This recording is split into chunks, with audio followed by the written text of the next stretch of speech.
Hi guys, welcome back. तो इस series के थ्रू हम बिजनेस इकोनॉमिक्स की कॉन्सेप्ट्स डिस्कस कर रहे हैं। करंटली हम प्रोडक्शन से रिलेटेड टॉपिक्स डिस्कस कर रहे हैं और आज हम पढ़ने वाले हैं अबाउट आइसोक्वेंस एंड आइसोकॉस्ट। ये प्रोडक्शन की चैप्टर की लास्ट टॉपिक भी है, राइट। इसके बाद हम कॉस्ट स्टार्ट करेंगे। देखिए, अब एक प्रोड्यूसर ना वो क्या चाहता है कि उसकी जो प्रोडक्शन है वो मैक्सिमाइज हो जाए, राइट, और उसकी जो कॉस्ट है वो मिनिमाइज हो जाए। यानी कि वो चाहता है कि वो ज्यादा प्रोडक्शन करे कम कॉस्ट में, राइट।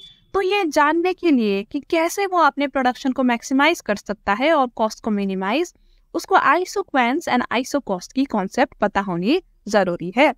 तो चलिए हम भी पढ़ लेते हैं। Let's start with isoquants. So isoquants क्या है? देखिए, आपने इंडिफरेंस कर्व के बारे में पढ़ा था, right, theory of consumer behaviour में। तो आइसोक्वेंस का भी सिमिलर कॉन्सेप्ट है। आइसोक्वेंस बताता है it gives us those combination of inputs जो आपको same level of production output दे, ठीक है। फॉर इंस्टेंस, देखिए, आपको आपकी डिजायर्ड प्रोडक्शन आउटपुट है 100 यूनिट्स, ठीक है। आपको 100 यूनिट्स प्रोड्यूस करना है और इसके लिए आपको दो इनपुट्स की जरूरत होती है, एक्स एंड वाई। अब स्टार्टिंग में आपने एक्स एंड वाई को कंबाइन किया था इन द रेशियो 6:1। तो ये आपका फर्स्ट कॉम्बिनेशन हो गया। इसको कॉम्बिनेशन ए के नाम दे देते हैं, ठीक है। तो 6:1 कॉम्बिनेशन आपको 100 आउटपुट देता है। अब आपने क्या किया कि आपने एक्स की क्वांटिटी कम कर दी और वाई की क्वांटिटी सपोज इंक्रीज कर दी, ठीक है। तो ये अब आपका नया कॉम्बिनेशन है 4:2। इसको कॉम्बिनेशन हम बी समझ लेते हैं। तो आपने देखा कि बी भी आपको 100 यूनिट्स ही आउटपुट दे रही है, ठीक है। आपने फिर कॉम्बिनेशन चेंज की, आपने एक्स को और कम कर दिया, मान लीजिए 2 कर दिया, ठीक है, एंड आपने वाई को 3 कर दिया। तो आपने देखा कि ये कॉम्बिनेशन भी आपको 100 यूनिट्स आउटपुट ही दे रही है। तो ये तीनों कॉम्बिनेशन, क्योंकि वो सेम आउटपुट दे रहे हैं, हम इनको आइसोक्वेंस कह सकते हैं। आइसोक्वेंस बेसिकली वो सारे कॉम्बिनेशन है इनपुट के जो आपको सेम आउटपुट देते हैं, ओके। हमने यहाँ पे तो 3 ही लिया, लेकिन वो बहुत कितने भी कॉम्बिनेशन हो सकते हैं, ठीक है। बहुत ज्यादा कॉम्बिनेशन हो सकते हैं जो आपको सेम लेवल ऑफ आउटपुट दे, वो सारे को हम आइसोक्वेंस कहते हैं। And isoquants represents all these combination of inputs which are capable of producing the same level of output. देखिए, हमने 3 कॉम्बिनेशन लिया था, A, B and C, right. हमने लिया था 6:1, फिर हमने लिया था 4:2 एंड 2:3। इस तरह से हमने कॉम्बिनेशन लिया था। अब आपका फ्रेंड आपसे पूछता है कि यार मुझे 100 यूनिट्स बनाने थे और मैं कौन सा कॉम्बिनेशन चूज करूं, इनमें A चूज करूं या B या C। तो आप कहोगे कि यार कैसा बेवकूफ सा सवाल पूछ रहा है, कोई भी चूज कर ले, सारे तुझे 100 ही दे रहे हैं, तो तुझे क्या फर्क पड़ता है। You are indifferent to whichever combination you choose, right. Since an isoquant curve represents all those combination of inputs which yield an equal quantity of output, the producer is indifferent as to which combination he chooses. तो आपके friend को कोई फर्क नहीं पड़ता कि वो कौन सा कॉम्बिनेशन चूज करे, वो कुछ भी चूज कर सकता है, उसको उसका डिजायर्ड प्रोडक्शन आउटपुट मिल जाएगा। Therefore, isoquants are also called equal product curves या प्रोडक्शन इंडिफरेंस कर्व्स या फिर आइसो प्रोडक्ट कर्व्स। तो ये अलग अलग नाम है आइसोक्वेंस के, आप किसी भी नाम से इसे बुला सकते हैं, ठीक है। इक्वल प्रोडक्ट कर्व्स भी आप कह सकते हो, इंडिफरेंस कर्व। देखिए, ये जो कॉम्बिनेशंस है ना, इसको अभी हम कर्व में प्लॉट करेंगे सारे कॉम्बिनेशंस को, तो फिर तभी यहाँ पे कर्व कहा गया है। तो वो कर्व को फिर हम इक्वल प्रोडक्ट कर्व भी कह सकते हैं, प्रोडक्शन इंडिफरेंस कर्व भी कह सकते हैं, एंड आइसो प्रोडक्ट यानी कि सेम प्रोडक्ट कर्व्स भी हम कह सकते हैं। तो चलिए इसी को एक शेड्यूल के माध्यम से हम स्टडी करने की कोशिश। तो देखिए, यहाँ पे हमने कई सारे कॉम्बिनेशंस लिया है जो आपको सेम आउटपुट देते हैं, ठीक है। आउटपुट हम 100 ही मान लेते हैं, okay. So we started with combination A और 2 इनपुट्स हमने लिया है, factor X and factor Y. Initially you started with 1 factor X and 12 factor Y और ये आपको दे रहे थे 100 units of output. Then you decreased certain quantity of Y and you increased 1 quantity of X. अब आपका नया कॉम्बिनेशन हो गया 2x एंड 8y, ये भी आपको 100 यूनिट्स ही आउटपुट दे रहे। सिमिलरली आपने और डिक्रीज कर दिया फैक्टर y को and you increase factor x, again you are getting 100 output only. तो इसी तरह से हमने 5 कॉम्बिनेशंस निकाल लिए जो आपको सेम आउटपुट देते हैं। तो ये आपके सारे हो गए हैं आइसोक्वेंस। अब ये MRTS क्या है? देखिए MRTS का फुल फॉर्म है marginal rate of technical substitution. जब हमने इंडिफरेंस कर्व पढ़ा था तो हमने वहां पे मार्जिनल रेट ऑफ सब्स्टिट्यूशन पढ़ा था, राइट? MRS पढ़ा था हमने वहां पे। तो MRTS का कॉन्सेप्ट भी उसी तरह का सेम ही है, MRS जैसा ही है, ठीक है। MRTS बेसिकली आपको बताता है कि how much quantity of y can you sacrifice for one additional quantity of factor x, ठीक है। यहाँ पे आपने 4 यूनिट सैक्रिफाइस कर दिया, राइट? 12 से आप 8 में आ गए और for 1 extra unit of x, तो आपका MRTS हो गया 4। Similarly, you substituted 3 units, you decreased 3 units of y for 1 additional unit of x, ठीक है। आपने 3 यूनिट y को सब्स्टिट्यूट कर दिया for 1 additional unit of x, तो आपका MRTS हो गया 3।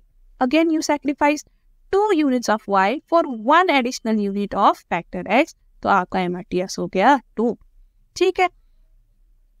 तो यही है MRTS। अब आप देख सकते हो यहाँ पे कि आपकी जो MRTS है वो कंटिन्यूअसली डिमिनिश हो रही है, यानी कि डिक्रीज होती जा रही है। वो इसलिए क्योंकि स्टार्टिंग में आपके फैक्टर y काफी हाई था, राइट? तो you could afford to substitute more of factor y, लेकिन जैसे ही फैक्टर y कम होने लग जाता है so you can not afford to substitute more units of factor y, आपकी जो सब्स्टिट्यूशन रेट है वो कम होती ही जाती है। ऑल्सो आपकी फैक्टर x भी तो इंक्रीज हो रही है ना, तो आपको फैक्टर x की भी बहुत ज्यादा जरूरत नहीं होती आफ्टर सर्टेन पॉइंट, तो इसलिए भी आपका जो सब्स्टिट्यूशन रेट है वो कम होता जाता है। So this schedule is understood, right? अब इसी शेड्यूल को ना हम ग्राफ में प्लॉट कर देते हैं, ठीक है। तो इस तरीके का आपको आपका आइसोक्वेंट कर्व देखने को मिलेगा। तो ये IQ जो है ये आपका आइसोक्वेंट कर्व है and it represents all those combinations जो आपको इक्वल प्रोडक्ट देता है। हमने अज्यूम किया है कि 100 यूनिट्स प्रोडक्ट देगा, राइट? तो this curve contains all those combinations जो आपको 100 यूनिट्स आउटपुट देगा। कोई भी आप पॉइंट ले लीजिए, चाहे ये, ठीक है। Every point represents a combination और ये सारे कॉम्बिनेशन 100 यूनिट्स ही आपको आउटपुट देंगे। Done, understood isoquants. चलिए अब इनकी थोड़ी बहुत प्रॉपर्टीज हम देख लेते हैं। Okay, properties of isoquants. Now the first property is that isoquants are negatively sloped. देखिए ये नेगेटिवली स्लोप्ड क्यों है? क्योंकि अगर आपको फैक्टर x बढ़ानी है तो आपको फैक्टर y को डिक्रीज करनी पड़ेंगे, right? You have to substitute certain quantities of factor y for an additional quantity of factor x। तो इसलिए ये कर्व डाउनवर्ड स्लोप करती है, या फिर आप कह सकते हो नेगेटिवली स्लोप करती है। Second property is that isoquants are convex to the origin due to diminishing marginal rate of technical substitution। देखिए पहले तो आप ये देखिए यहाँ पे origin कहाँ पे है? origin यहाँ पे है, right? Convex to the origin मतलब origin से आपको इस तरह से फ्लैट अगर सरफेस दिखाई देता है तो उसको हम कॉन्वेक्स कहते हैं। अगर origin से कुछ इस तरीके का दिखाई देता, आपको ऐसे केव जैसा दिखाई देता, तो हम उसे कॉनकेव कहते हैं। तो देखिए आइसोक्वेंट आपको ओरिजिन से फ्लैट सरफेस दिखाई दे रहा है, राइट? तो इसलिए it is convex to the origin. And the third is isoquants are non intersecting. देखिए यहाँ पे तो एक ही आइसोक्वेंट हमने दिखाया है, लेकिन हम 2-3 आइसोक्वेंट भी बना सकते हैं, क्लस्टर्स बना सकते हैं आइसोक्वेंट्स के, ठीक है। और 2 आइसोक्वेंट्स कभी भी एक दूसरे से इंटरसेक्ट नहीं करते। देखिए ये सारी इंटरफेरेंस कर्व की ही प्रॉपर्टीज है, राइट? हम ऑलरेडी ये प्रॉपर्टीज को डिटेल में डिस्कस कर चुके हैं कि क्यों नॉन इंटरसेक्टिंग होता है, क्यों डिमिनिशिंग MRS होने की वजह से कॉन्वेक्स होता है। तो वो हम उस वीडियो में डिटेल में हमने एक्सप्लेन किया था। तो यहाँ पे मैं डिटेल में एक्सप्लेन नहीं करूंगी क्योंकि वीडियो बहुत लंबा हो जाएगा। अगर आपको डिटेल्ड एक्सप्लेनेशन चाहिए तो आप वो वीडियो पहले चेक कर सकते हैं, then you can come back to this video. That video's name is Properties of Indifference Curve, ठीक है? मैं यहाँ पे लिंक भी लगा दूंगी इसकी। Okay, now moving on. देखिए इंडिफरेंस कर्व से काफी प्रॉपर्टीज इसकी मिलती है, जैसे कि हमने ये 3 देखा, राइट। लेकिन एक मेजर डिफरेंस है between isoquants and indifference curve, that is कि देखिए इंडिफरेंस कर्व में ना आप जो सेटिस्फैक्शन है आपकी वो कभी भी क्वांटिफाई नहीं कर सकते, राइट। आप न्यूमेरिकली नहीं मेजर कर सकते कि आपकी सेटिस्फैक्शन कितनी है। लेकिन आइसोपेंट में जो आपका आउटपुट है आप उसको न्यूमेरिकली मेजर कर सकते हो, ठीक है। जैसे कि हमने कहा था कि हम 100 यूनिट्स आउटपुट जनरेट करना चाहते हैं और उसके लिए हम इनपुट की कॉम्बिनेशन ढूंढ रहे हैं। तो जो आपका आउटपुट है, प्रोडक्ट है, वो क्वांटिफाइबल है, you can measure it in numbers, ठीक है। तो इसलिए इंडिफरेंस कर्व को हमने ऑर्डिनल कॉन्सेप्ट कहा था, राइट, ऑर्डिनल कॉन्सेप्ट कहा था। तो ये आइसोपेंट आपका कार्डिनल कॉन्सेप्ट हो जाता है because you can measure the output in numbers. तो यही ये पॉइंट कह रहा है। देखिए in an indifference curve it is not possible to quantify the level of satisfaction acquired by the consumer, but the level of production acquired by the producer is easily quantified in isopens. Done? समझ आ गया आपको इतना? Okay, now moving to the last point about isopens. So while isopens IQ1 represents 100 units, curve IQ2, IQ3, etc. representing higher level of production can be drawn. देखिए ये curve जो है इसको IQ1 हम सपोज कर लेते हैं, ठीक है। अब ये पॉइंट कह रहा है कि हम हायर लेवल ऑफ आइसोपेंस भी बना सकते हैं। सपोज ये आपका IQ2 है, ठीक है। तो हायर लेवल आइसोपेंट कर्व क्या सिग्निफाई करता है? It signifies higher level of production. जितना आप राइटवर्ड या फिर ऊपर की तरफ मूव करते जाओगे अपने आइसोपेंस में, इसका ये मतलब है कि you are producing higher units, ठीक है। और हायर यूनिट्स के लिए नेचुरल सी बात है, हायर आउटपुट के लिए आपको कॉम्बिनेशन भी हायर लेना पड़ता है। अब सिमिलरली आप एक लोअर लेवल के आइसोपेंट भी बना सकते हो। तो लोअर लेवल का आइसोपेंट मतलब कि आपका जो प्रोडक्शन आउटपुट है वो लोअर है, ठीक है। यहाँ पे अगर 100 था तो IQ2 में आपका सपोज 500 होगा और IQ3 में सपोज आपका आउटपुट 50 होगा, ठीक है। So lower level of curve, जिस आप लेफ्टवर्ड अगर मूव करोगे तो इट रिप्रेजेंट्स लोअर आउटपुट और राइटवर्ड मूव करोगे तो इट रिप्रेजेंट्स हायर आउटपुट, ठीक है। So while a curve on the right represents a higher level of output, that on the left represents a lower level of output. तो isoquant में आपको इतना ही समझना है। Now let's move on to isocost और equal cost lines. देखिए as a producer तो आप हमेशा चाहोगे कि आपकी प्रोडक्शन मैक्सिमाइज हो, आप ज्यादा यूनिट्स बनाएं। लेकिन what is stopping you from producing the highest amount of units? So the thing that is stopping you is your cost. देखिए हर प्रोड्यूसर के पास एक बजट होता है, राइट, और वो बजट के भीतर रह के ही अपना प्रोडक्शन कर पाता है। तो देखिए अगर आपको लेट्स से आपकी बजट 1000 यूनिट्स है, राइट, और आपको इनपुट्स खरीदने हैं X and Y to produce a certain quantity of output, तो आप कितना X and Y खरीद पाओगे? ये 1000 रुपए में जितना आता है उतना ही तो खरीद पाओगे, ठीक है। और उसी हिसाब से आप अपना आउटपुट भी निकालोगे, प्रोड्यूस करोगे, राइट। तो ये आइसो कॉस्ट कर्व क्या करता है ना, it gives you all the combination of X and Y that you can buy with a certain budget. जितना आपका बजट है ना, आप उसमें से what are the combinations of X and Y you can buy, तो वो आपका आइसो कॉस्ट लाइन बताता है, ठीक है। आइसो कॉस्ट और equal cost lines. Isocost line, also known as the budget line और the budget constant line, shows the various alternative combination of two factors which the firm can buy with a given outlay, यानी कि with a given budget, ठीक है। इसको हम एक बार numerically समझ लेते हैं, चलिए। The firm has a budget of ₹1000 to spend on two factors X and Y, and the prices of X and Y being ₹10 and ₹20 respectively. तो ये आपका टोटल आउटले हो गया, टोटल बजट, और दो फैक्टर्स आपको खरीदने हैं, ठीक है। इनके प्राइसेस भी आपको दे गए। अब आपको निकालना है various combinations of X and Y which you can buy with this outlay. तो देखिए इस तरह से आपके कॉम्बिनेशंस निकल के आए हैं। अगर आप बिल्कुल भी Y ना खरीदो, सारे X ही खरीदो, तो आप 100 यूनिट्स खरीद सकते हो, राइट। लेकिन अगर आपने 10 यूनिट्स Y खरीद लिया तो 200 रुपये तो आपके वाई में ही चले गए, because why cost you 20 per unit, right.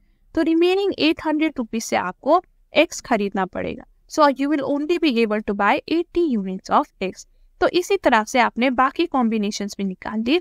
So all this combinations show the combination of X and Y that you can buy with your total outlay, that is 1000। अब इसी को अगर हम कर्व में प्लॉट कर दे तो आपको एक आइसोकॉस्ट कर्व मिल जाएगा। So every point on that isocost curve shows the combination of two inputs that you can buy with certain cost या certain outlay। certain outlay जो आपका है उसके within that outlay आप क्या क्या what are the combination of x and y you can buy, वो isocost line आपका बताता है। डन। तो देखिए जो आपका शेड्यूल है अगर वो हम इसे ग्राफ में प्लॉट कर दे तो आपको इस तरीके का आइसोकॉस्ट लाइंस या आइसोकॉस्ट कर्व्स मिल जाते हैं। जो हमारा 1000 रुपीज का आउटलेट था जो अभी हमने एग्जांपल दिया ना, मान लीजिए उसका कर्व ये EF रिप्रेजेंट करता है, ठीक है। तो ये EF represents the outlay of rupees 1000। तो एवरी पॉइंट ऑन EF, ठीक है, each point it represents certain combination of factor y and factor x, और ये सारे combinations you can bye with rupees 1000, ठीक है। तो ये लोअर लेवल के कर्व्स क्या है, CD क्या है एंड AB क्या है। देखिए ये लोअर आउटले को रिप्रेजेंट करते हैं। Every unit on CD would perhaps cost you rupees 500, ठीक है, लोअर देन 1000, क्योंकि ये लोअर है ये कर्व से, राइट। और ये फर्दर लोअर है आपका AB curve. So perhaps this would represent N outlay of rupees 100।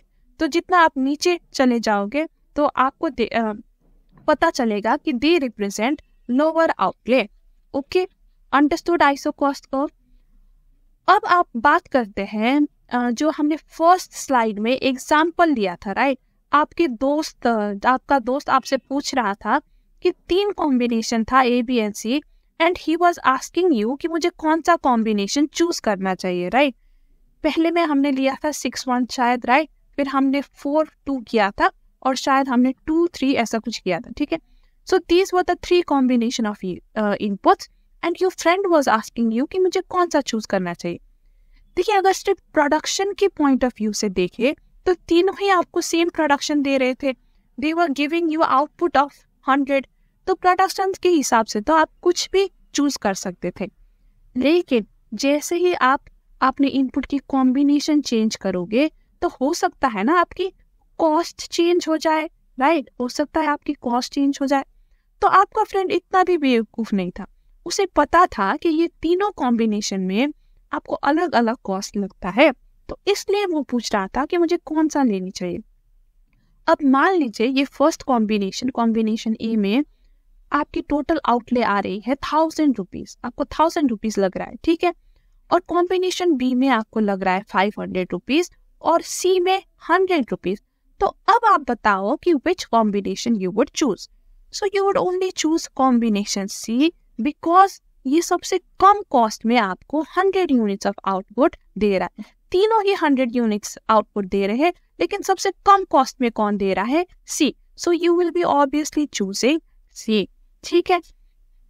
So this is why cost भी जानना जरूरी होता है। अब ये एक और एग्जांपल मैं आपको देती हूँ। I will ask you a question, ठीक है। यहाँ पे एक कॉम्बिनेशन है, ठीक है, मान लीजिए ये कॉम्बिनेशन डी है, यहाँ पे कॉम्बिनेशन ई है एंड यहाँ पे कॉम्बिनेशन एफ है, और ये सारे आपके आइसोक्वेंस है। D E and F are isoquants, यानी कि वो इक्वल प्रोडक्ट दे रहे हैं। सपोज वो 500 यूनिट्स ऑफ आउटपुट दे रहे हैं। तो now which combination would you choose? D E and F में which combination would you choose? You would choose F, क्योंकि एफ सबसे लोअर वाली आइसोकॉस्ट लाइन में है, यानी कि इसका जो आउटले है, ठीक है, ये सबसे कम है। यानी कि आपको 500 यूनिट्स मिल रहा है लेकिन सबसे कम प्राइस में, so you would obviously choose F. E and D भी आपको 500 यूनिट्स दे रहे हैं but at a higher price than F, तो इसलिए आप ई एंड डी चूज नहीं करोगे, you will choose F. Okay, done. देखिए क्या होता है ना कि एज अ प्रोड्यूसर आप हमेशा चाहोगे कि आप अपने प्रोडक्ट को ऑप्टिमाइज करो, यानी कि जितना आप डिजायर करते हो आप उतना आउटपुट भी बना लो और वो कम से कम कॉस्ट में भी बना पाए। ठीक है, तो इसीलिए ना हमें ये देखने के लिए कि कम से कम कॉस्ट में विच इनपुट्स फॉल, तो उसके लिए हमें जो अपना आइसो क्वेंट कर्व है एंड ये आइसो कॉस्ट कर्व है, इनको साथ में ले आना पड़ता है। ठीक है, देखिए यहाँ पे तो हमने सपोज कर लिया था कि डी यहाँ पे फॉल कर रहा है, ई यहाँ पे एंड एफ यहाँ पे, पर रियल लाइफ में प्रोड्यूसर को कैसे पता चलेगा कि which is the best combination? तो उसको तब पता चलेगा जब वो ये दोनों कर्व्स को साथ में ले आता है। ठीक है, सपोज मान लीजिए उसे 1000 यूनिट्स ऑफ आउटपुट, उसकी डिजायर्ड लेवल ऑफ आउटपुट है। ठीक है, उसे 1000 आउटपुट्स निकालनी है। तो पहले तो वो क्या करेगा, he will draw the isoquant curve. ठीक है, आइसो क्वेंट कर्व से उसे पता चल जाएगा कि what are the combination of inputs जो उसको ये 1000 यूनिट्स ऑफ आउटपुट दे। फिर उसके बाद वो अपना आउटले कर्व बनाएगा या आइसो कॉस्ट कर्व बनाएगा। ठीक है, वो वेरियस लेवल का आइसो कॉस्ट कर्व बनाएगा and then he will bring these two curve together and वो देखेगा कि which combination of the isoquant में जो भी कॉम्बिनेशन है उनमें से कौन कौन से कॉम्बिनेशन किस किस लेवल के आइसो कॉस्ट कर्व में फिट होता है। ठीक है, और जो लोवेस्ट वाले आइसो कॉस्ट कर्व में उसे जो भी कॉम्बिनेशन दिखता है वो वही कॉम्बिनेशन चूज करेगा। तो ये तो थ्योरी की बात हो गई, चलिए इसको अब फिगर में देख लेते हैं कि कैसे पता। सो अब देखिए हमने isocost and isoquant curve को we brought it together, right. This P curve it represents the isoquant curve.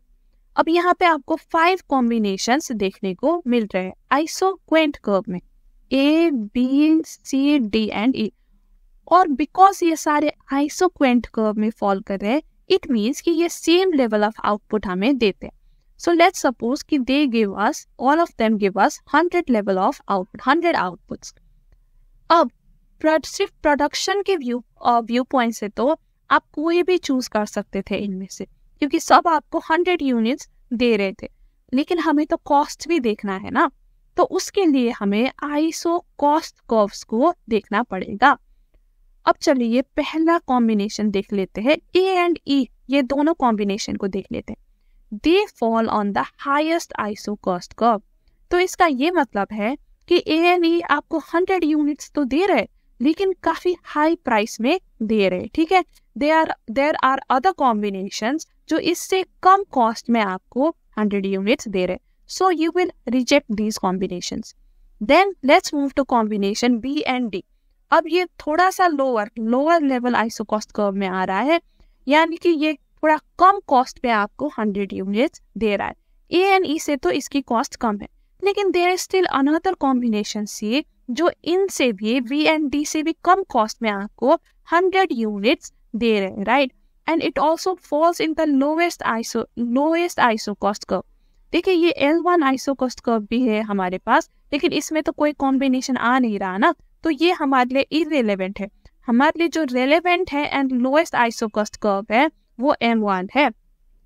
तो जो इस कर्व में आएगा उसी कॉम्बिनेशन को हम सबसे लीस्ट कॉस्ट कॉम्बिनेशन समझते हैं, राइट। तो यहाँ पे C आपका लीस्ट कॉस्ट कॉम्बिनेशन है जो आपको 100 यूनिट्स भी देगा और सबसे कम कॉस्ट में भी देगा। So you will choose C as an intelligent producer, आप C को ही चूज करोगे। और एक और चीज यहाँ पे आपको देखने को मिल रहा होगा कि ये C पॉइंट में ना जो आपके आइसो क्वेंट कर्व है, it is tangent to the isocost curve. तो ये टेंजेंसी के पॉइंट में ही जो कॉम्बिनेशन होता है ना, वही एक्चुअली में आपका लीस्ट कॉस्ट कॉम्बिनेशन होता है। ठीक है, this is an very important point. See, it is thus clear that the tangency point of the given isoquant and isocost line represents the least cost combination of factors for producing a given output. So, ये point अक्सर exam में भी पूछी जाती है, so it is very important for you to remember. So, यहीं पे हमारा खत्म हो जाता है isoquant and isocost का concept. Now before you go, we are very happy to announce कि हमने अपने वेबसाइट में CA फाउंडेशन पेपर 4 यानी कि इकोनॉमिक्स के लिए ऑनलाइन मॉक टेस्ट निकाला हुआ है। ठीक है, मॉक टेस्ट बिल्कुल आपके इंस्टीट्यूट के फॉर्मेट में है। यहाँ पे आपको 100 चैलेंजिंग क्वेश्चंस मिलेंगे जो आप घर बैठे बैठे टेस्ट ले सकते हो और देख सकते हो कि आप ये चैलेंजिंग क्वेश्चंस सॉल्व कर पाते हो कि नहीं। ठीक है, देखिए ये टेस्ट के बाद, टेस्ट बिल्कुल खत्म होने के बाद आपको अपनी स्कोर भी तुरंत दिख जाएगी। स्कोर में नेगेटिव मार्क्स भी इंक्लूड होगा, तो आपको अंदाजा लग जाएगा कि अभी मेरे प्रिपरेशन लेवल से मैं कितना स्कोर कर सकता हूँ एग्जाम में। ठीक है, ये आपकी प्रिपरेशन लेवल की अच्छी चेक भी होगी। और ये टाइमर भी हमने डाल दिया है इस टेस्ट में, ताकि आपको 2 घंटे में सॉल्व करने की प्रैक्टिस हो। ठीक है, आप 2 घंटे में सॉल्व कर पाते हो कि नहीं वो भी आपको एक अंदाजा हो जाएगा। लेकिन टाइमर में पॉज भी है, तो अगर आपके टेस्ट देते देते घर में कुछ हो गया, आपको बाहर जाना पड़ गया, तो आप पॉज कर सकते हो। Then you can come back, log in again, और दोबारा जहां से आपने पॉज किया था वहीं से आपका स्टार्ट हो जाएगा। ठीक है, तो ये कोई रिजिड टाइम फ्रेम नहीं है, आप अपने हिसाब से ये टाइम को एडजस्ट कर सकते हो। और देखिए, once you finish the test और आपने स्कोर भी चेक कर लिया, then you can revisit your test और देख सकते हो कि आपने कहाँ कहाँ मिस्टेक किया, विच क्वेश्चंस वर रॉन्ग, उसके एक्सप्लेनेशंस आप पढ़ सकते हो, क्योंकि हर क्वेश्चन के नीचे हमने एक्सप्लेनेशन दिया है। और वो आप ये टेस्ट कंप्लीट करने के बाद व्हेन यू रिविजिट आपको सारा एक्सप्लेनेशन भी दिख जाएगा। ठीक है, तो हम चाहते हैं कि देखिए आपकी जो डाउट है ना वो इसी मॉक टेस्ट में ही क्लियर हो जाए। आप एग्जाम में गलत ना करो, गलत भी करो तो यहीं पे करो, गलती से सीखो और कॉन्फिडेंटली अपना जो फाइनल एग्जाम है वो अटेम्प्ट करो। और ये सब आपको मिल रहा है एट ओनली ₹100। तो ये बहुत ही नॉमिनल फी है जो आपको एक बूस्ट ऑफ कॉन्फिडेंस दे सकती है before exam. So I think you should definitely take this test, it will be very helpful. Test का डिस्क्रिप्शन लिंक, जो लिंक है वो डिस्क्रिप्शन में दिया गया है, हमारे डिस्क्रिप्शन में आप देख सकते हो। वहाँ पे हमारा टेलीग्राम चैनल का लिंक भी है, ये भी आप ज्वाइन कर सकते हो। आपको टेस्ट से रिलेटेड कोई भी दिक्कत हो या जनरली भी जो इकोनॉमिक्स से रिलेटेड आपको सीए फाउंडेशन से रिलेटेड कोई भी दिक्कत हो, तो आप यहाँ पे टेलीग्राम चैनल में भी हमसे डिस्कस कर सकते हो। सो आज के लिए इतना ही guys, we have finished production और नेक्स्ट वीडियो से हम कॉस्ट के कॉन्सेप्ट स्टार्ट करेंगे। So do not forget to subscribe और मिलते हैं आपसे अगले वीडियो में। तब तक के लिए bye bye and take care.